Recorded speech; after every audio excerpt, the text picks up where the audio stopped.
महाभारत का युद्ध और ट्रोजन युद्ध में इतनी समानता क्यों है? ये प्रश्न आज से 1 साल पहले पूछा गया था, लेकिन समय की कमी के कारण इस पर मैं वीडियो नहीं बना सका। इसके बाद ये प्रश्न कई बार मुझसे पूछा गया, कुछ लोगों ने मेल के माध्यम से, कुछ लोगों ने कमेंट के माध्यम से, कि इन दोनों युद्धों के बीच में इतनी समानता क्यों है, क्या कारण है? क्या महाभारत का युद्ध ट्रोजन युद्ध से प्रेरित है, उसकी कॉपी है, या फिर ट्रोजन युद्ध महाभारत की कॉपी है? तो इस वीडियो के अंदर आपको मैं विस्तार से इस विषय में जानकारी देने वाला हूं। प्रशांत सिंह नाम है मेरा। आइए इस वीडियो की शुरुआत करते हैं।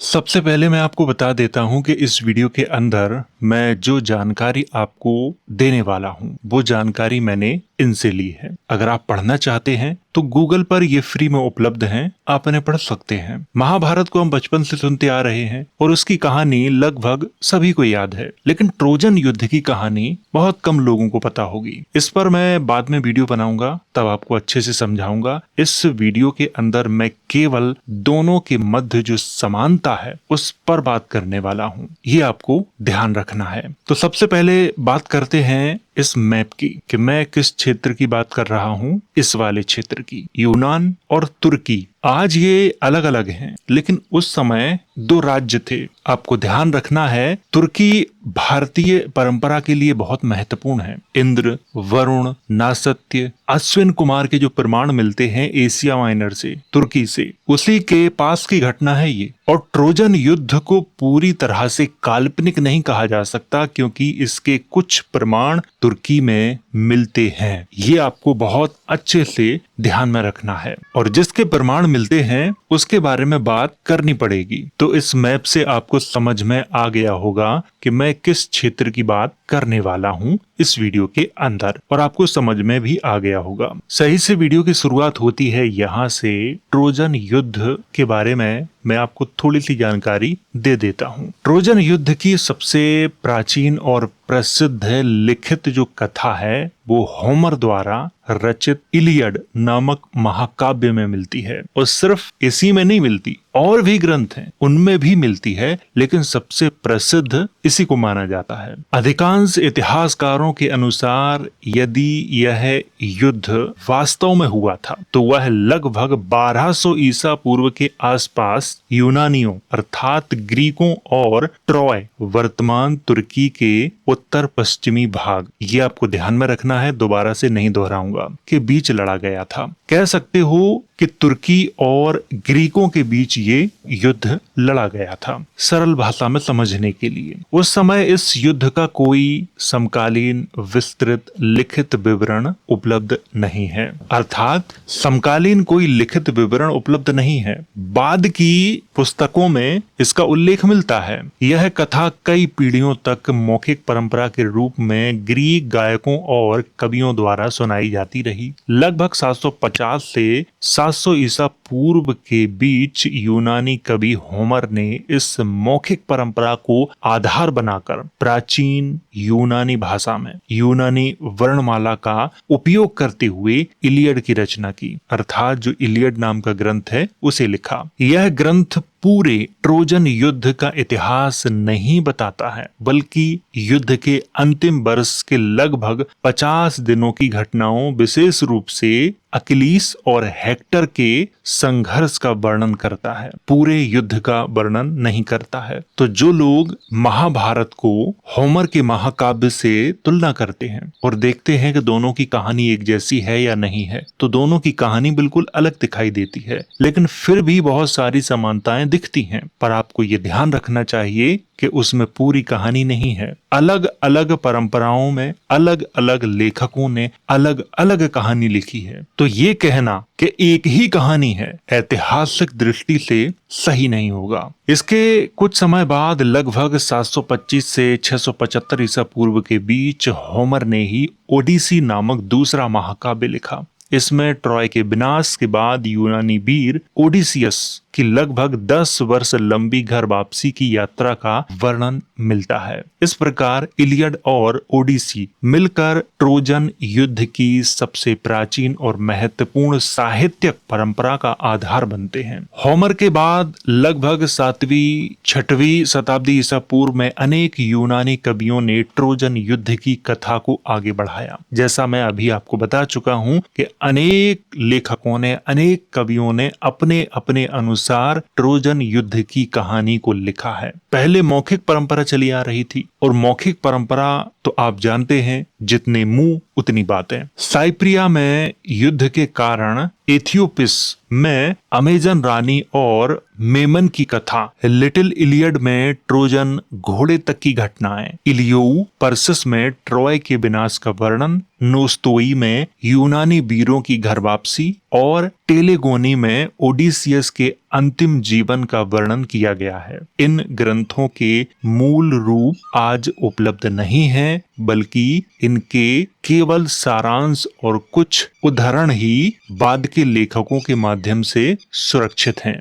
ये आपको ध्यान में रखना है। इसके बाद 5वीं शताब्दी ईसा पूर्व में यूनानी नाटककार एस्किलस, सोफोक्लीज और यूरिपिडीज ने ट्रोजन युद्ध से संबंधित अनेक नाटक लिखे। इनका उद्देश्य युद्ध का इतिहास लिखना नहीं था, बल्कि वीरता, दुख, प्रतिशोध, भाग्य और मानवीय भावनाओं का चित्रण करना था। पूरे तौर पर महाकाव्य के रूप में लिखना था। बाद में 29 से लेकर 19 ईसा पूर्व के बीच रोमन कवि वर्जिल ने लैटिन भाषा और लैटिन लिपि में एनीड नामक महाकाव्य लिखा। इसमें ट्रॉय के वीर एनियस की कथा है, जो ट्रॉय के विनाश के बाद इटली पहुंचता है और रोमन परंपरा के अनुसार रोमनों का पूर्वज माना जाता है। इस प्रकार ट्रोजन युद्ध की कथा यूनानी परंपरा से निकलकर रोमन साहित्य का भी महत्वपूर्ण भाग बन गई। ट्रोजन युद्ध की कहानी सभी लेखकों ने बिल्कुल एक जैसी नहीं लिखी है। सभी इस बात से सहमत हैं कि युद्ध यूनानियों और ट्रॉय के बीच में हुआ था। उसका कारण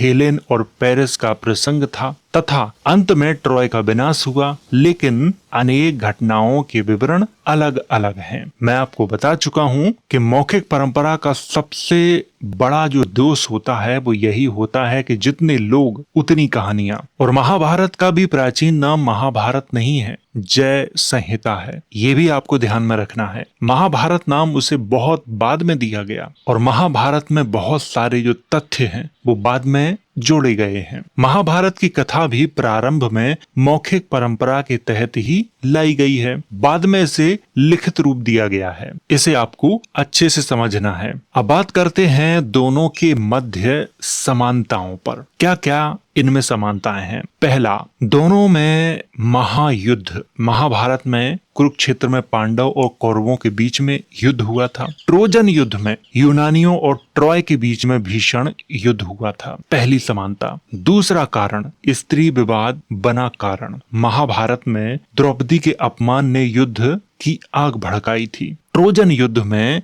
हेलेन के अपहरण से युद्ध की शुरुआत हुई थी। दोनों में स्त्री ही कारण बन रही है, महाभारत में भी और ट्रोजन युद्ध में भी। तीसरा, शांति का प्रयास। महाभारत में श्री कृष्ण शांति दूत बनकर गए, लेकिन प्रस्ताव अस्वीकार हुआ। ट्रोजन युद्ध में यूनानियों ने हेलेन को लौटाने की मांग की, जिसे ट्रॉय ने ठुकरा दिया था, अर्थात अस्वीकार कर दिया था। ये भी एक समानता है। महान नायक। महाभारत में अर्जुन सबसे महान योद्धाओं में गिने जाते हैं। ट्रोजन युद्ध में अकिलीस यूनानी सेना का सबसे शक्तिशाली योद्धा था। ये आपको ध्यान में रखना है। पांचवा, महान योद्धा का द्वंद्व। महाभारत में अर्जुन और कर्ण का अंतिम युद्ध। ट्रोजन युद्ध में अकिलीस और हेक्टर का प्रसिद्ध द्वंद्व। नंबर 6, देवताओं का हस्तक्षेप। महाभारत में श्री कृष्ण ने पांडवों का मार्गदर्शन किया और ट्रोजन युद्ध में ज्यूस, एथना और अपोलो युद्ध में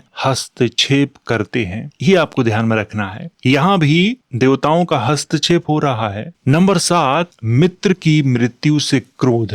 महाभारत में अभिमन्यु की मृत्यु के बाद अर्जुन ने जयद्रथ वध की प्रतिज्ञा ली थी। ट्रोजन युद्ध में पेट्रोक्लस की मृत्यु के बाद अकिलिस ने हेक्टर को मार डाला था। ये भी समानता है। युद्ध में रथ, महाभारत में अधिकांश जो योद्धा थे रथों पर लड़ते थे। ट्रोजन युद्ध में यूनानी और जो ट्रोजन वीर थे रथों का ही उपयोग कर रहे थे। ये आपको अच्छे से ध्यान में रखना है। और इतिहास के अनुसार देखा जाए तो रथ का जो प्रयोग है प्राचीन समय में भारत में नहीं हुआ है, भारत में बहुत बाद में हुआ है। जब हम हाइक्सोस जाति का इतिहास पढ़ते हैं, इस पर मैंने वीडियो बनाया है, आप उसे देख सकते हो। उसमें मैंने बहुत ही अच्छे से इस विषय में जानकारी दी है। नंबर 9, अनेक राज्यों का गठबंधन। महाभारत में कई राज्यों ने दोनों पक्षों का साथ दिया था और पिछले वीडियो में इसकी मैंने जानकारी दी थी। ट्रोजन युद्ध में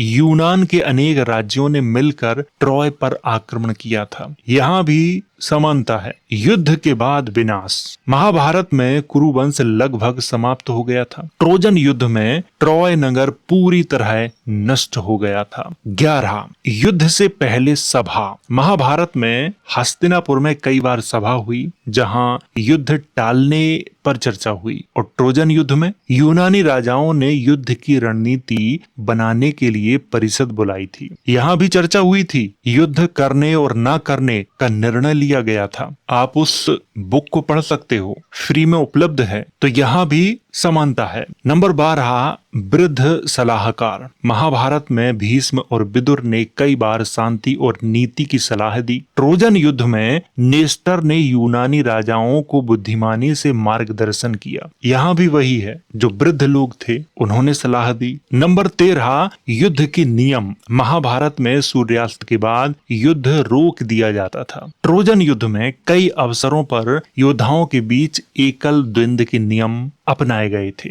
ये आपको ध्यान में रखना है। 14 है श्रेष्ठ धनुधार, महाभारत में अर्जुन को संसार का सर्वश्रेष्ठ धनुधर माना जाता है। ट्रोजन युद्ध में पैरस अपनी तीरंदाजी के लिए प्रसिद्ध था। 15 है दिव्य हथियार, महाभारत में अर्जुन, कर्ण और अश्वत्थामा के पास दिव्य अस्त्र थे। ट्रोजन युद्ध में कई योद्धाओं को देवताओं के द्वारा विशेष हथियार और कवच दिए गए थे। उनके पास भी सेम हथियार थे जो देवताओं ने दिए थे। 16 है दिव्य कवच, महाभारत में कर्ण जन्म से कवच कुंडल लेकर पैदा हुआ था, ये कथा कहती है। ट्रोजन युद्ध में अकिलिस ने देवताओं द्वारा निर्मित दिव्य कवच धारण किया। यहाँ पर भी समानता। 17 है महान गुरु, महाभारत में द्रोणाचार्य ने कौरव और पांडवों दोनों को शिक्षा दी थी। ट्रोजन युद्ध में चिरोन ने अकिलिस सहित कई वीरों को युद्ध कला सिखाई थी। 18 है प्रतिज्ञा, महाभारत में अर्जुन ने जयद्रथ को सूर्यास्त से पहले मारने की प्रतिज्ञा ली थी। ट्रोजन युद्ध में यूनानी राजाओं ने हेलेन को वापस लाने की शपथ ली थी, लेकिन हत्या करके वापस लाने की शपथ ली थी। ये मैंने लिखा नहीं है, लेकिन मैं आपको बता रहा हूँ। 19 युद्ध का मुख्य नायक, महाभारत में अर्जुन युद्ध का सबसे प्रमुख योद्धा माना जाता है। ट्रोजन युद्ध में अकिलिस इलियड का सबसे बड़ा नायक है। अलग अलग कथाओं के अनुसार अलग अलग नायक हैं, लेकिन होमर ने अकिलिस को दिखाया है, इसीलिए इसको महत्व दिया जाता है। कई और जो कवि हैं वो ज्यूस को बताते हैं, कुछ हेराक्लीस को बताते हैं। कुछ इतिहासकार कहते हैं कि हेराक्लीस के बाद में ये युद्ध हुआ, कुछ कहते हैं कि पहले ये युद्ध हुआ। अलग अलग कवियों की अलग अलग राय है। 4 से 5 किताबें मैंने इस विषय में पढ़ी और 4 से 5 किताबों में ट्रोजन युद्ध की अलग अलग कहानी मिली। ये आपको अच्छे से ध्यान में रखना है। 20 राजा स्वयं युद्ध में, महाभारत में युधिष्ठिर, दुर्योधन और अन्य राजा स्वयं युद्ध लड़ते हैं। ट्रोजन युद्ध में अगामेम्नोन, मेनेलाउस और प्रियम भी युद्ध में सक्रिय रहते हैं। मित्रता का महत्व, महाभारत में श्री कृष्ण और अर्जुन की मित्रता युद्ध की दिशा बदल देती है। ट्रोजन युद्ध में अकिलिस और पेट्रोक्लस की मित्रता पूरी कथा का केंद्र है। ये यहाँ पर आपको बहुत अच्छे से समझना है। मित्र की मृत्यु का प्रभाव। महाभारत में अभिमन्यु की मृत्यु से पांडवों का क्रोध बढ़ गया था। ट्रोजन युद्ध में पेट्रोक्लस की मृत्यु के बाद अकिलिस जो था वो युद्ध में लौट आया था, उसका क्रोध बढ़ गया था। ये भी एक समानता है। प्रतिशोध। महाभारत में अर्जुन ने अभिमन्यु की मृत्यु का बदला लिया। ट्रोजन युद्ध में अकिलिस ने पेट्रोक्लस की मृत्यु का बदला हेक्टर को मार के लिया था। यहाँ भी बदला लिया गया और वहां भी बदला लिया गया। महान द्वंद्व युद्ध। महाभारत में अर्जुन और कर्ण का युद्ध सबसे प्रसिद्ध है। ट्रोजन युद्ध में अकिलिस और हेक्टर का जो युद्ध है वो सबसे प्रसिद्ध है। सेना का मनोबल। महाभारत में भीष्म के गिरने से कौरव सेना का मनोबल टूट गया था। ट्रोजन युद्ध में हेक्टर की मृत्यु के बाद ट्रोजन सेना कमजोर पड़ गई थी, उसका मनोबल टूट चुका था। ये भी समानता है। विशाल गठबंधन। महाभारत में अनेक भारतीय राज्यों ने दोनों पक्षों का साथ दिया था। ट्रोजन युद्ध में यूनान के कई राज्यों ने मिलकर ट्रॉय पर आक्रमण किया था और दोनों तरफ से अलग अलग राज्य थे। कुछ इनके साथ थे, कुछ सामने वाले के साथ थे, लेकिन महाभारत और ट्रोजन में ये भी एक समानता है। लंबे समय तक युद्ध। महाभारत का जो युद्ध है वो 18 दिनों तक चला था। ट्रोजन का जो युद्ध है उसके बारे में कहा जाता है कि ये 10 वर्षों तक चला था, लेकिन निश्चित नहीं है। कुछ ग्रंथों में लिखा है कि 15 दिनों तक चला था, कुछ में लिखा है कि 14 दिनों तक चला था, कुछ में लिखा है कि 19 दिनों तक चला था। जैसा कि मैं बता चुका हूं कि होमर ने जो ग्रंथ लिखा है उसे महत्व दिया गया है। होमर ने पूरी कहानी लिखी नहीं है, लास्ट में थोड़ी सी जो कहानी है वो लिखी है, उसी को यहाँ पर महत्व दिया गया है और मैंने उसी से जानकारी ली है। तो उसमें 10 वर्षों की बात की गई है, लेकिन मैंने ट्रोजन युद्ध पर कई और पुस्तकों का भी अध्ययन किया है। जब मैंने तुर्की के इतिहास का अध्ययन किया था तभी मैंने इसकी जानकारी वहां से प्राप्त की थी। कई लेखकों को पढ़ा था। तो ट्रोजन युद्ध का समय निश्चित नहीं है। तो इस पॉइंट में समानता आप मान भी सकते हो और नहीं भी मान सकते हो। मैं इसे अस्वीकार करता हूँ। अगला देखते हैं वीरों की वंशावली। महाभारत में योद्धाओं की वंश परंपरा का विस्तार से वर्णन मिलता है। ट्रोजन युद्ध यूनानी वीरों की वंशावली भी विस्तार से बताई गई है। ये आपको ध्यान में रखना है। भाग्य की भूमिका।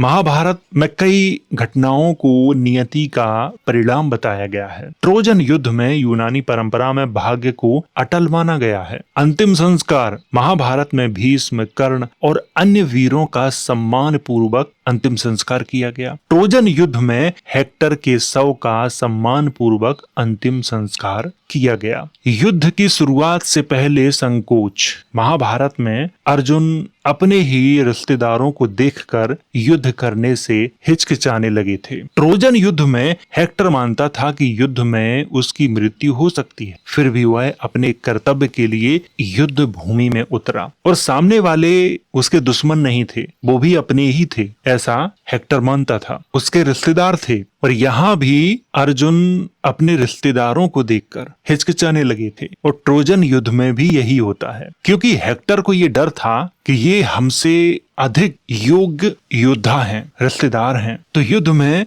हमारी मृत्यु हो सकती है, इसलिए वो हिचकिचाने लगा था। और उधर महाभारत में अर्जुन ने भी ठीक यही किया था। वीरता सबसे बड़ा आदर्श।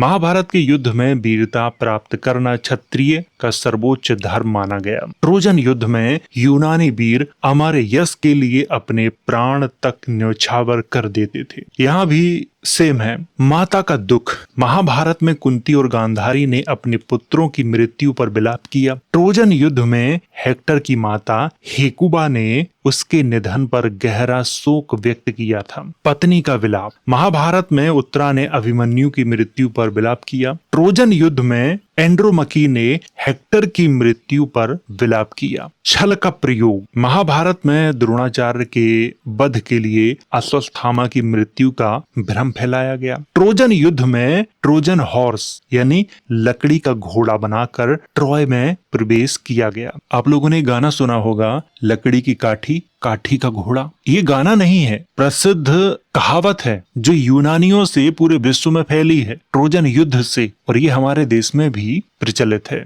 ये कोई आश्चर्य की बात नहीं है, बहुत सारी चीजें हमने ग्रीकों से स्वीकार की हैं। आगे बात करते हैं युद्ध में रणनीति का महत्व। महाभारत में श्री कृष्ण ने अनेक अवसरों पर युद्ध नीति अपनाई। ट्रोजन युद्ध में ओडिसियस अपनी बुद्धिमत्ता और रणनीति के लिए बहुत प्रसिद्ध था। महान योद्धा की कमजोरी। महाभारत में कर्ण का रथ का पहिया धस जाना उसके लिए घातक सिद्ध हुआ था। ट्रोजन युद्ध में अकिलेस की एड़ी उसकी सबसे बड़ी कमजोरी मानी जाती है। देवताओं की कृपा। महाभारत में अर्जुन को इंद्र और शिव से दिव्य अस्त्र प्राप्त हुए थे। ट्रोजन युद्ध में एथना, अपोलो और जो अन्य देवता थे वो अपने अपने प्रिय योद्धाओं की सहायता करते थे। इसमें ज्यूस का नाम भी आता है, कई बार उसका उल्लेख किया गया है। राजा का पुत्र महान योद्धा। अभिमन्यु राजकुमार होने के साथ महान योद्धा था महाभारत में। लेकिन ट्रोजन युद्ध में हेक्टर ट्रॉय का युवराज और सबसे महान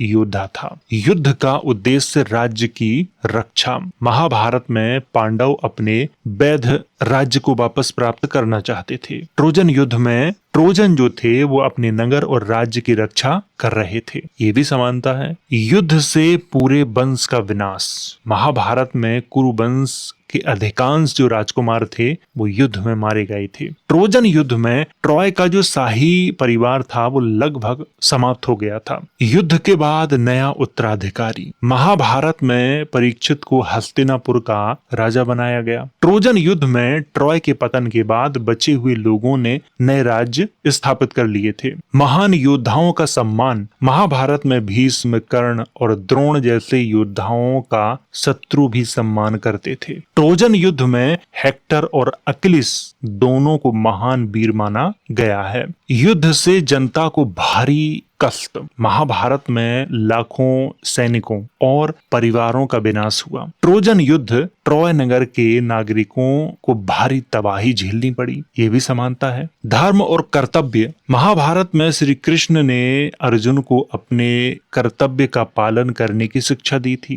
ट्रोजन युद्ध में हेक्टर ने परिवार की चिंता के बावजूद अपने कर्तव्य को चुना था। अमर कीर्ति की इच्छा। महाभारत में अर्जुन और भीष्म अमर यश प्राप्त करना चाहते थे। ट्रोजन युद्ध में अकिलेस ने लंबा जीवन छोड़कर अमर यश को चुना। युद्ध के बाद शोक। महाभारत में विजय के बाद भी पांडव प्रसन्न नहीं थे क्योंकि अपने ही स्वजन मारे गए थे। ट्रोजन युद्ध में ट्रॉय के पतन के बाद दोनों पक्षों को भारी जनहानि दुख सहना पड़ा था। महाकाव्य के रूप में प्रसिद्धि। महाभारत यह भारत का सबसे बड़ा महाकाव्य माना जाता है। ट्रोजन युद्ध इसकी मुख्य कथा इलियड विश्व के महान महाकाव्यों में गिनी जाती है। मैं प्रारंभ में बता चुका हूं कि बहुत सारे कवियों ने अलग अलग बातें कही हैं, लेकिन महत्व केवल होमर को दिया गया है। संस्कृति पर गहरा प्रभाव। महाभारत में भारतीय साहित्य, कला और दर्शन पर इसका गहरा प्रभाव है। ट्रोजन युद्ध में यूनानी और पश्चिमी साहित्य, नाटक तथा कला पर इसका अधिक प्रभाव पड़ा है। आज भी अध्ययन का विषय। महाभारत इतिहासकार, पुरातत्वविद और साहित्यकार आज भी इसका अध्ययन करते हैं। ट्रोजन युद्ध, ट्रॉय और ट्रोजन युद्ध पर आज भी लगातार पुरातात्विक और ऐतिहासिक शोध किए जा रहे हैं। 50 समानताएं मैंने दोनों के बीच में बताई हैं। मैं और भी समानताएं बता सकता हूं, लेकिन 50 पर्याप्त हैं। इसमें से 2 या 3 समानताएं ऐसी हैं जिन्हें आप अस्वीकार कर सकते हैं, लेकिन बाकी जो समानताएं हैं वो बहुत मजबूत हैं और सोचने पर हमें मजबूर करती हैं कि दोनों के बीच में इतनी समानताएं क्यों हैं। क्या महाभारत ट्रोजन युद्ध से प्रेरित है या ट्रोजन महाभारत के युद्ध से प्रेरित है? ये कोई भी नहीं बता सकता, क्योंकि न तो महाभारत का समय निश्चित है और न ही ट्रोजन युद्ध का समय निश्चित है। लेकिन दोनों के मध्य समानताएं खूब हैं। जैसे कहा जाता है कि महाभारत का युद्ध कुरुक्षेत्र में हुआ था, लेकिन वहां प्रमाण नहीं मिलते। ट्रोजन युद्ध के प्रमाण तुर्की में मिलते हैं, लेकिन उस तरह से नहीं मिलते हैं जिस तरह से मिलने चाहिए, कुछ हद तक मिलते हैं। तो ये थी दोनों के मध्य समानता। अगले वीडियो में मैं आपको ट्रोजन युद्ध की जो कहानी है उसके बारे में बताऊंगा। तब आपको बहुत अच्छे से समझ में आएगा कि महाभारत और ट्रोजन युद्ध के बीच में जो समानता है वो क्यों है। ट्रोजन युद्ध की जो कहानी है वो पूरे विश्व में फैली हुई है अलग अलग रूपों में, क्योंकि जहां जहां सिकंदर ने आक्रमण किया, जहां जहां सिकंदर के सेनापतियों के लोग गए, वो इस कहानी को वहां भी ले गए। चाहे फिर वो ईरान हो, भारत में भी ग्रीक आए हैं और अभी भी हैं, अभी भी वो अपनी परंपरा को मानते आ रहे हैं, बस नाम थोड़ा सा परिवर्तित कर लिया है। तो उम्मीद है आपको समझ में आ गया होगा कि महाभारत और ट्रोजन युद्ध में कितनी समानताएं हैं। तो वीडियो अगर अच्छा लगा हो तो इसे लाइक करें, शेयर करें। वीडियो देखने के लिए धन्यवाद।